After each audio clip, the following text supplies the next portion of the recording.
Good afternoon. My name is Jim Conlan and welcome to the latest edition of our Into the Vault series. Each week we look at cult classic movies throughout the decade. So whether you're stuck in 2015, whether you're back in 2003, back maybe in 1991 or 88, 84 or 77, we always have a movie that comes our way in terms of looking at really the top movies of that decade, of that era. And this week we're into the 90s.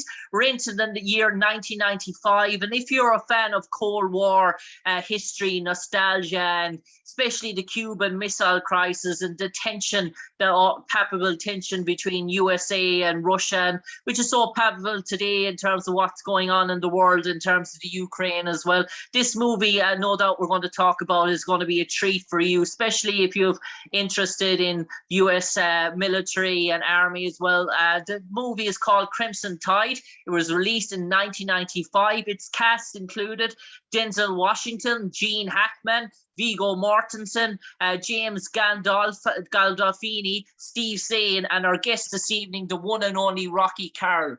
And if you don't hear the name Rocky Carroll and you're thinking to yourself, and you see that person in that the guy on our TV series for the last nearly 20 seasons now in NCSI, it is indeed. But Rocky Carroll played their character Westerguard, Lieutenant Darik Westerguard, in Crimson Tide in 1995. And I was just looking at the movie there today, and I saw Crimson Tide, and with everything that's gone on in the world in the past year and so, it probably brings back the relevancy that it's only one touch of a button, one touch of a detonator, that we could be dealing with nuclear war. That's been so true in the last year or so, with everything going on in terms of Ukraine and Vladimir Putin and the no-fly zone, and Ukraine wanting countries like USA and other countries to get involved. And just goes to show you that conflict like that, while people think it's fantasy, Rocky, it's sometimes it can be more reality as well.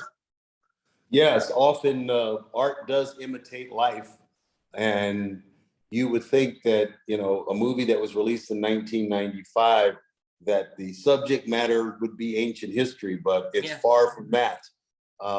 And you know what I loved most about the movie, it wasn't just a quote unquote war movie or Cold War movie. It actually dealt with the whole idea and the concept of war as a political weapon. Just who, you know, does anyone really win? And you know, between it was sort of this, not only was it this Cold War that was heating up between Russia and the United States with these nuclear, you know, with the push of a button, that nuclear missiles could have been launched, that these nuclear submarines could have attacked, and all the tension that the director Tony Scott created with that thought that at any moment the world could, you know, could be immersed in nuclear war. In the midst of all of that was this debate between these two generations of military men, one played by Denzel Washington and one played by Gene Hackman, who were both, you know, they were strong leaders, but they were also quite circumspect, you know, for military, for leaders. And there was a real, the battle was, not only was there a battle between the United States and Russia in this threat of nuclear war, it also dealt with the battle amongst the military men themselves, many of them on the same side, as to the value of war itself. And that was sort of what I thought was the big picture in the movie. But yes, to just giving you sort of a long answer here, we are still, even in 2022, always on the brink of disaster. And the real question is, does anybody win? Should a nuclear war arise? Even though we have this incredible nuclear capability, who would actually win if our world is destroyed? And Rocky, doing my research on the movie, actually, it was interesting enough that at first the US Navy were willing to maybe take part and take a role in the movie, but when they heard out there was going to be actually mutiny between US Navy soldiers on a submarine, US Navy Marines on a submarine, they were sort of against playing a role in terms of production of the movie. So it was actually a French Navy aircraft carrier that they used for actually the filming of the movie. Was that sort of correct? Did you hear that the US Navy had reservations about Crimson Tide in terms of portraying US Navy officials maybe performing acts of mutiny on TV? I didn't know at the time, but that makes I'm not surprised. My current job right now is for 16 seasons on NCIS. Every episode, we send a copy of the script and the storyline to the Navy and to NCIS. Not so much for their approval, but for them to give us an understanding, or if we are on the right track, if there are things that they are vehemently against. Our executive producers will always take those things into account. But as creative, whether it's a movie or a television series, it's not that you necessarily you would like the blessing of the Navy or the military. But as far as the storyline, as far as the internal struggle and the mutiny, the fact that the Navy didn't approve of it didn't mean it wasn't going to be made. And I don't think that it was any, and because this conflict gets settled, in the movie, and the U.S. Navy does not dissolve into chaos. There was still a lot of thought behind that. And that a consideration for what the Navy and what the military actually means. But we always have technical advisors, and there's always a give and take between when you do a movie, whether about any branch of the service. Most times, producers or executives or studios will always enlist whether like with us, whether it's the Navy or whatever branch, we'll always look for advice and counsel. But at some point, you take your creative license. So I still think that it was a movie that everyone was proud of, and that I don't think there was any irreparable harm done simply because in the script there is this mutiny on the boat. And I suppose, Rocky, I was just watching back the movie there today, and you mentioned the submarine, the boats as such, and I'm just sort of curious in terms of that aircraft carrier, the sort of inside the sort of set location. What was that sort of like? Was it a big sort of set for that aircraft carrier? Did it go on for a long distance in terms of because looking at the inside of the submarine, everything sort of is portrayed in terms of all the equipment sort of stuff like that. Was it a sort of a big sort of area to walk around, or what did it actually resemble unlike? Was it an aloft, this aircraft carrier that was brought in, or what did the inside of the submarine actually look like when you were walking around it, or can you remember? Well, I do remember. That's one of my fondest memories of working on that, is that we were never on an actual vessel. We were never on an actual submarine or carrier. It was a set. It was a movie set that was built on the Culver City Studios lot. And the name of the set is called a gimbal. And the gimbal is something, it's almost like you would go to a ride in an amusement park. This set was movable and could tilt at various degrees, because on certain days, if the submarine were to take a hit and suddenly we were supposed to be at a certain angle, or the submarine was diving, or the submarine was moving vertically, this giant movie set that was on a sound stage at Culver Studios, almost like a huge carousel, could move in many directions. It could actually tilt vertically or horizontally, and we would have to apply a surface on our shoes, because when the set was more upright, so that we wouldn't go sliding along the set, we would spray a little adhesive on our shoes so that it would allow us to sort of stay and stick to the surface, so everybody wouldn't slide along the side of the set. So it was not a real vessel. It was a built movie set. The interior of that submarine was all housed in one studio at Culver Studios in Los Angeles.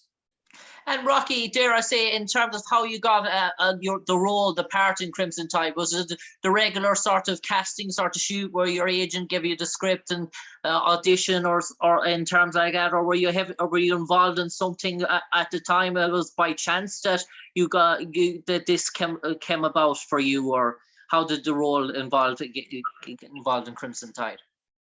You know, that era was a really good era for me. You know, I moved to Los Angeles in 1990. I did a sitcom called Rock. From 1990 to 1993, I was doing a sitcom on the Fox network. And around 1994, I was working on another CBS series, Chicago Hope. So okay, and I was playing an ER doctor on Chicago Hope. So I was a busy working actor. But if I remember correctly, I did go in and actually do the traditional audition and you know, get the script, learn the scene, and memorize dialogue. Went in and read for Tony Scott and Jerry Bruckheimer and Don Simpson. So I did the traditional audition where you go in, you know, they give you a couple of scenes to shoot or scenes to read for. And if memory serves me, that was how I ended up playing the role of Darik Westerguard. Yeah. And Rocky, in terms of when you landed that role, did you, obviously the Marine and obviously the US sort of Navy as well, did you do some further research into it? Did you sort of work shadow Marine or something, just to give you a sense or an idea of how you wanted to portray Westerguard, or was that something you had an idea in your head of how you wanted to portray him, even without that? I did have a bit of an idea how I wanted to portray him, but I think we started shooting pretty quickly, so there wasn't like we had several months of preparation before we started. Once I got the role, I think the camera started rolling pretty soon after. So a lot of what we learned on, it was sort of on the job training. There were advisors there, there were military men there who were there to kind of give us the sense of you know, the bearing and how these men carried themselves, how they interacted with each other. So as much as I would have liked to have said, hey, I've got 6 weeks before we start filming, I'm going to go and follow and shadow somebody, someone in the military and get it and soak up as much as I can. I didn't have the luxury of time, but we did have advisors on the set, and that was sort of where, you know, we got the anything as much authenticity as we could get. We basically got it on the job. And just in terms of some of the characters that were on that movie, I suppose it was testosterone driven. I suppose in terms of you had Denzel Washington, Gene Hackman, Viggo Mortensen, James Gandolfini, Steve Zahn. What was the downtime in between sort of shoots and takes? Did you have much time to interact between each other? Any sort of funny stories that you sort of remember? Well, it really did feel like you were, like, even though we were working on a movie set, because it was in such an enclosed space, and because there was such an emphasis on the tension of being on a nuclear submarine, a submarine with nuclear capabilities, and how these men were in such close quarters, there was quite a bit of camaraderie, and there was quite a bit of tension on the set at the same time, because you're working all day together in this confined space. It's hot. The lights are hot. You're applying this makeup to make it look like you're covered in sweat even when you weren't. So a lot of times between takes, you're in such close quarters. There were quite a few games of touch football that we started to play. That was one of the things that we would do between takes. And you really started to get the feeling that we were, even though we were on a sound stage in Hollywood, you did get the feeling that you were sort of out to sea with a group of guys. So Tony Scott, our director, who I absolutely loved. Tony Scott was he was bigger than life. He was a jovial, cigar chomping. Can you imagine now in 2022 a director walking in with a cigar on the side of his mouth? But that was his bearing. He loved everything about this. Putting these fighting men together. And letting them laugh together, letting them argue together.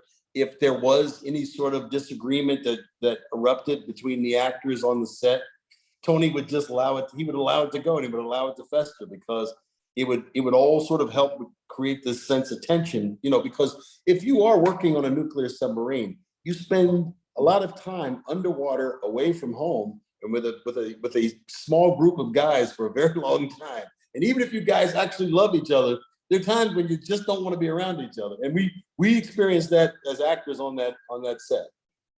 And Rocky, just taking your attentions away from Crimson Tide now at the moment, you're very much a travel man. Have you daunted our shores here in Ireland? Have you got the chance to visit Ireland? And if so, have you any fond memories of the Irish people or the Irish countryside? Well, you'll forgive me, but my only trip abroad this year was in Scotland. So that was as close as I came. Nearly there. I was in the UK just recently, just a couple of months ago. 2.5 weeks of lots of golf and lots of visiting of pubs. I had a group from NCIS, a lot of the guys on the crew, camera operators, technicians. They all went to Ireland in 2019, and they did the same thing. They played golf. They took tours of castles. They went to every pub they could possibly go to, and I didn't get to go on that trip. But Scotland was supposed to be the year after, but because of COVID, they had to wait 2 years. So I haven't been. I've yet to be to your island yet, but that's my next trip to the UK. But Scotland was. I had 17 days in Scotland recently, so that's as close as I came. Nearly there, Rocky. Yeah. And Rocky, my final question to you, and let's pretend there was an encyclopedia, a dictionary sort of such, made of Crimson Tide and all of the characters, the fictional characters that played in that movie. And let's pretend they came to your character, Darik Westerguard, and they left 2 blank sentences underneath, a synopsis as such. And they got in touch with your talent agent manager who got in touch with you and they said, listen, we want Rocky Carroll to write those 2 sentences to describe the character Darik Westerguard. What type of a person was he? What would you like those 2 sentences to read to sum him up? If I had to write 2 sentences about my character, I think Darik Westerguard was a patriot, committed serviceman. He was loyal. He followed orders. He understood the gravity of his situation. He was a good soldier, but he was human.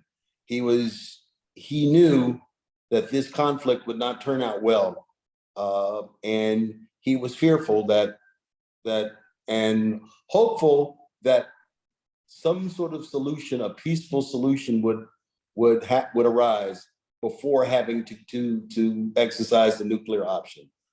As he was trained for war, but war was the last thing he wanted to see.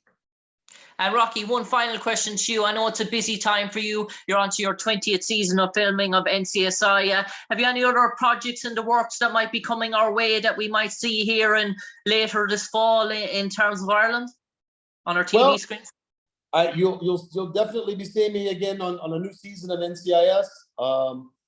As far as it's a pretty full-time job, and knock wood for that. But I also spend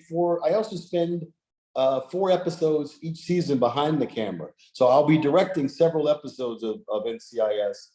So that keeps me between that, my work in front of the camera and behind the camera. There's really much room. There's not much room for much else, and I'm okay with that. Yeah. Rocky, it's been an absolute pleasure talking to you this evening on our airwaves in the Into the Vault series, our special movie, Crimson Tide 1995. And no doubt speaking to you, you're chomping at the bit to visit Ireland and visit the golf courses of Lahinch and Adair and try and test your might in the fairways of Ireland. And we look forward to seeing you sometime in the near future. Thanks for giving us your portrayal of Darik Westerguard, the character in Crimson Tide. This week's feature, 1995 Into the Vault series with Denzel Washington, Gene Hackman, Viggo Mortensen, James Gandolfini, Steve Zahn, and tonight's guest, the one and only Rocky Carroll. Rocky, an absolute pleasure. Take care. Thank you. You take care as well.